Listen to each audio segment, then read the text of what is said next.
Mulțumesc foarte mult. Îmi cer scuze de întârziere. Și vă mulțumesc că mi-ați dat ocazia să fiu aici printre dumneavoastră. Mă face întotdeauna să mă simt bine, să am mai multă energie pentru ziua în curs, când văd atâția oameni pozitivi în jurul meu. Am fost onorată că când am primit mesajul de la voi și chiar și atunci încă nu realizasem ce am făcut eu de fapt, că ceea ce am făcut eu în ultimii 20 de ani au fost înglobați și în ceea ce se numește brand personal în mediul de afaceri. Da, mulțumesc mult că mi-ai readus aminte de începuturile unui expert și de cum am dat numele și cum am construit împreună cu Dan, pas cu pas, etapă cu etapă, fără să le ardem, tot ceea ce este și în ziua de astăzi. În momentul în care Class a hotărât să se rebranduiască și să devină Class Living, am dat cu nasul de ceea ce înseamnă brand personal.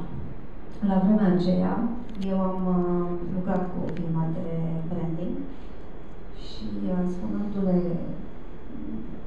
doar părerea mea și durerea mea, am spus, lumea, eu ani de zile am fost asociată cu un anumit brand. Nu vreau să mă rup de acest brand, dar în momentul acesta există pe piață, în mai multe domenii, acest nume Class. Haideți să facem ceva care să reprezinte ceea ce facem noi acolo. A fost o echipă minunată. Recunosc că am avut atunci și ajutorul unei echipe din America, care pentru mine marketingul și brandingul, împachetarea produsului, acolo mi se pare mie că este patria și învățăm multe de acolo. Deci am învățat de multe acolo. Când mi s-a propus și de fapt când mi s-a spus că Amelia trebuie să endorsezi Class Living-ul, am zis, hai fugiți de aici. Eu am treabă, nu pot să stau să fac poze. Pentru că, într-un final, asta mi se explica. Dar logica a fost corectă și am început să o fac. Pentru că Marius a adus aminte de Donald Trump, dar susțin și eu, știi că atunci când ajunsesem în 2007 în America ca să-mi fac lecțiile și cu o firmă de branding de acolo, cu care își face branding-ul și compania Matuții, cu care eu am un parteneriat care mi este foarte drag. Eram cazată la unul dintre hotelurile lui Donald Trump și în cameră era apă minerală cu poza lui direct pe sticlă. Chiar așa. Este oricum altă piață, dar crede-mă că tot așa era primit chiar și de americani care trăiesc printre ei toată ziua. Am zis, eu nu vreau așa ceva. Zic, vă rog frumos, zic, mie nu-mi propuneți de astea că nu pot. Este altă piață, încercam să împachetez altfel refuzul meu. Pe scurt, am ajuns să construiesc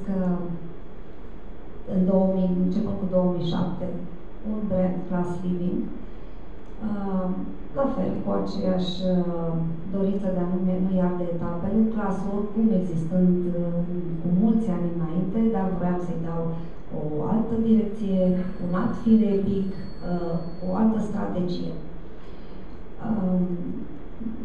Endorsând Class Living, nici atunci nu mi-am dat seama că, de fapt, construiesc un brand personal și ceea ce înseamnă în brand personal, vă spun sincer, este o imensă responsabilitate, nu numai mediul de afaceri. Orice brand personal este o responsabilitate, pentru că înseamnă că transmiți ceva adevărat și este într-adevăr o promisiune. Promisiunile nu trebuie, nu poate să fie false. Și am ajuns să mă bucur de faptul că, deși nu este întotdeauna foarte, foarte ușor să mergi dimineața pe șantier, după care la ora 12 trebuie să faci un interviu și bineînțeles că interviurile sunt cu poze. Noi, doamnele, întotdeauna trebuie să arătăm perfect în viața de toate zile, dar mai ales în poze. Și aici, data viitoare, să puneți un punct în plus pentru doamne, că ele se machează, un păr mai lung, și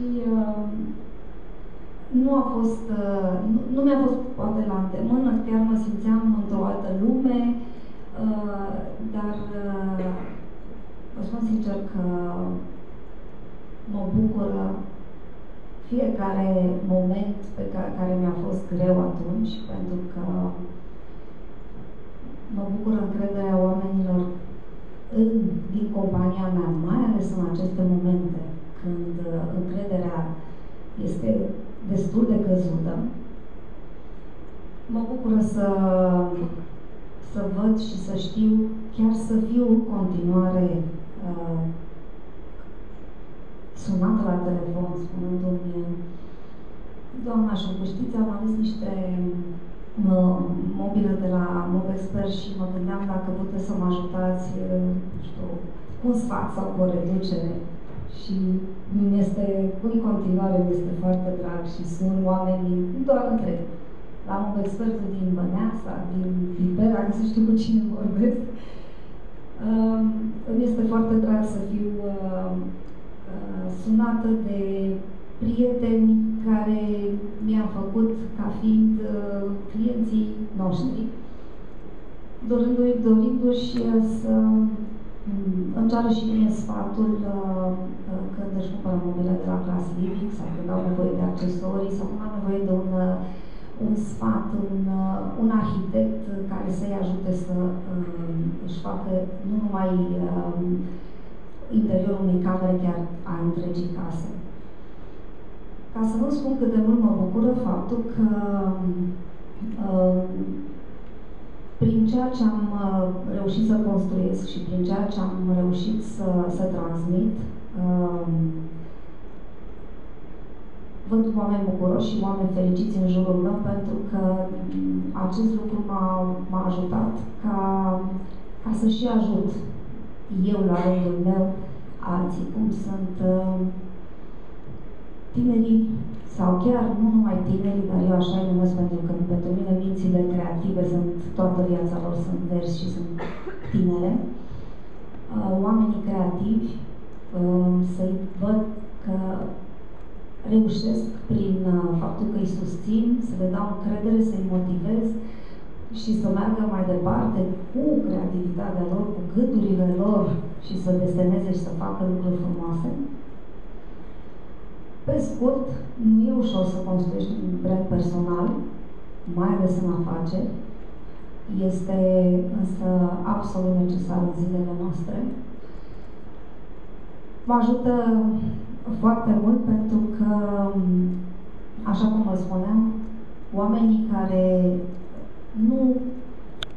poate nu mai au încredere în ziua de mâine sau nu vă mai văd unița din capul tunelului, trebuie să aibă un sistem de referință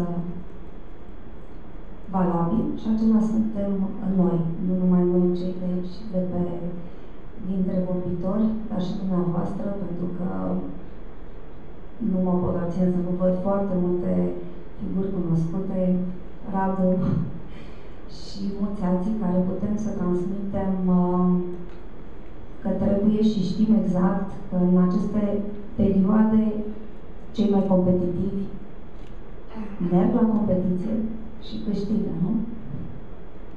Mulțumesc foarte mult!